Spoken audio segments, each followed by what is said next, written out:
बिस्मिल्लाहिर्रहमानिर्रहीम। अस्सलाम वालेकुम दोस्तों। यार सारी दिहाड़ी कोई ना कोई भरावां नूं गल सुनाई रखी ते चल हसदे रहन। अब बुजुर्ग वेखो मैं आण के पट्ठियां चों ढाया चारा लगा सी कपड़े पाटे, मैं इहनूं गल सुणावां नाले भरावां नूं खुश करावां। दोस्तों गल सुनिया करो, दुनिया ते रंग बिरंगे लोग ने, रंग बिरंगियां गल्लां बनियां भी कर लई आ, कोई हसन हसाउण लई, खेडण खिडाउण लई। दुनिया यार इत्थों चली जाना एक दिन, चलो चली दा मेला, कोई अज चला गया कोई कल चला गया, रहना किसे भी नहीं, रब दा नाम रहना। दोस्तों कोई बंदा सी, बंदा गल सुनियो पूरी। बाबा कोई बंदा सी, अच्छा गल तो सुनिया होंदिया, चस्के अपनी बंधनी होंदी है, किसी ने कोई चस बांधा नहीं, किसी ने कोई बंदा सी बाबा। अच्छा तो उन्हें बड़े साल रब दी इबादत की ते इबादत यो मंगदा रहा, या अल्लाह मैनू जो मैं मंगा ओही कुछ दे दे। बड़ा चिर इबादत करदा रहा, 12 साल उन्हें इबादत की। अच्छा 12 साल इबादत करन दे विच उन्होंने ना अल्लाह ताला ने ना कोई वही भेजी जां जिवें भी है ना, उन्हें एक हांडी मिल गई। अच्छा हांडी मिल गई ते उत्तों आवाज आई गैप दे विचों भी ये हांडी दे विच तू जो आख्या करेगा ओही पक जा करू। अच्छा ते दुनिया नूं खुआई जा। तू इन्ना चिर इबादत कीती ते अल्लाह ने उहदी इबादत सुन ली, कबूल कर ली।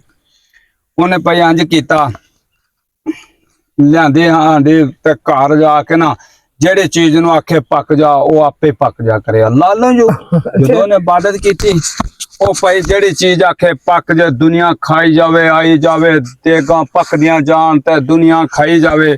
कोई तेरे मेरे वर्गा बंदा वेंदा है, अच्छा उन्हें आई ना ते यार कोई देग ना कोई गल ना बात, दुनिया खाई जांदी आए आई जांदी आ। मैं वेना भी राज की आ, उन्हें ना देगां ते ध्यान ना देवे ते ओ बंदा लभे जेड़ा घर वाला सी। अच्छा कोई आलसी हो अपने वर्गा लालची ही बंदा जेड़ा सड़दा ही, जिवें सड़दी सारी दुनिया सड़दी एक दूजे तो। अजकल दे दौर ही ऐसा, हर बंदा एक दूजे तो सड़दा। तो दोस्तों सड़न वाला बंदा सी, वो वेखे भी वो बंदा केड़ा जिहदे इन्नियां देगां पक्की जांदियां कित्थों आउंदियां। उन्होंने आखिरकार वेख्या तो चुंड जी विच बंदा खलोता, उन्हें जा उन्होंने फड़िया। उन्हें आखिया भी हाँ भी यार ये किवें देगां पकदियां किवें। उन्हें आया यार तेनू की तू खा लंगर जिन्ना खाना ते तू अपने घर जा। उन्हें नहीं नहीं नहीं मैं लंगर नहीं खाना, मैनू तो पहलो राज दस। चंगा करता से मानो उन्होंने निकल गया, लम्या पा लेंदा। अच्छी गल नहीं। उन्हें आखिया नहीं नहीं तू जो कुछ पक्का यार तू खा ते जा, जो चीज खानी हो दस तेरे लिए हुणे आ जाएगी। उन्हें नहीं मैं कुछ नहीं खाना, मैनू दस राज की। उन्हें मजबूर कर लिया। उन्हें पई गल एवें मैं 12 साल अल्लाह दे अगे इबादत की ते गैब दे विचों आवाज आई भी तू जेड़ी चीज आखेगा ओही पक जा करेगी, ओही तेनू मिल जा करू। उन्हें अच्छा वो भी जाके इबादत शुरू हो गई। अच्छा उन्हें 12 की थी, उन्हें 24 साल इबादत की थी। अच्छा 24 साल दे बाद उन्हें भी आवाज पई। उन्हें उत्तों गैब चो आवाज आई मंग की मंगदा। उन्हें अल्लाह पाक मैं कुछ नहीं मंगदा, जेड़ी ओनू तू हांडी दित्ती है ना वो खोला। खोला ਇਹੋ ਤਾਂ ਤੁਹਾਨੂੰ ਦੱਸਣ ਡਿਆ ਵੀ ਲਾਲਚੀਆਂ ਦੇ ਉਹ ਲਾਲਚੀ ਦੁਨੀਆ ਠੱਗ ਭੁੱਖਾ ਨਹੀਂ ਮਰਦਾ। ਦੋਸਤੋ ਵੇਖੋ ਵੀ ਇਹ ਮਿਸਾਲ ਬਣੀ ਆ ਦੁਨੀਆ ਦੀ, ਇੱਕ ਮਿਸਾਲ ਵੀ ਸੱਚੀ ਵੀ ਹੋ ਸਕਦੀ ਆ ਵੀ ਲੋਕ ਕਿਸੇ ਨੂੰ ਖਾਂਦੇ ਨੂੰ ਜਰਦਾ ਨਹੀਂ। ਪਾਗਲ ਸੀ ਯਾਰ ਕੋਈ ਜੇ ਮਾਨ ਬਾਬਾ ਕੋਈ ਵੀ ਕਿਸੇ ਨੂੰ ਖਾਂਦਾ ਨਹੀਂ ਜਰਦਾ। ਗੱਲ ਤੇ ਤੇਰੀ ਸੱਚੀ ਨਹੀਂ ਜਰਦਾ। ਕੰਜਰ ਜਿਹੜੇ ਹੋ ਕੇ ਬੱਗੀ ਦਾ ਉਹਦਾ ਮੈਨੂੰ ਵੀ ਉਹ ਦੇ ਦੇ।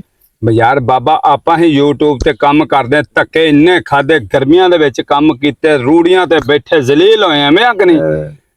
ਅਕਸਰ ਸਾਡਾ ਕੋਈ ਭੇਤੀ ਹੀ ਤੇ ਸਾਡਾ ਐਡਸਨ ਚੋਰੀ ਕਰਵਾਇਆ, ਐਵੇਂ ਆ ਨਾ। ਕੋਈ ਬੇਲੀ ਅਸਾਂ ਕਿਸੇ ਦੇ ਨਾਲ ਕੋਈ ਦੁਸ਼ਮਣੀ ਆਪਣੀ, ਕੋਈ ਦੁਸ਼ਮਣੀ ਨਹੀਂ ਆਪਣੀ ਕਿਸੇ ਦੇ ਨਾਲ। ਸਾਰਿਆਂ ਨੇ ਇੱਜ਼ਤ ਨਾਲ ਬੋਲੀਦਾ, ਇੱਜ਼ਤ ਨਾਲ ਬਈਦਾ ਤੇ ਉਹ ਅਕਸਰ ਸਾੜੂ ਬੰਦਾ ਨਹੀਂ ਵੇਂਦਾ ਹੁੰਦਾ ਇੱਜ਼ਤ। ਤੇ ਦੋਸਤੋ ਗੱਲ ਕਰਨ ਦਾ ਮਤਲਬ ਇਹ ਵਾ ਵੀ लालची दुनिया ते ठग भुखा नहीं मरदा। ते दोस्तों वीडियो साड़ी चंगी लगे लाइक कमेंट शेयर जरूर करना। पाकिस्तान जिंदाबाद।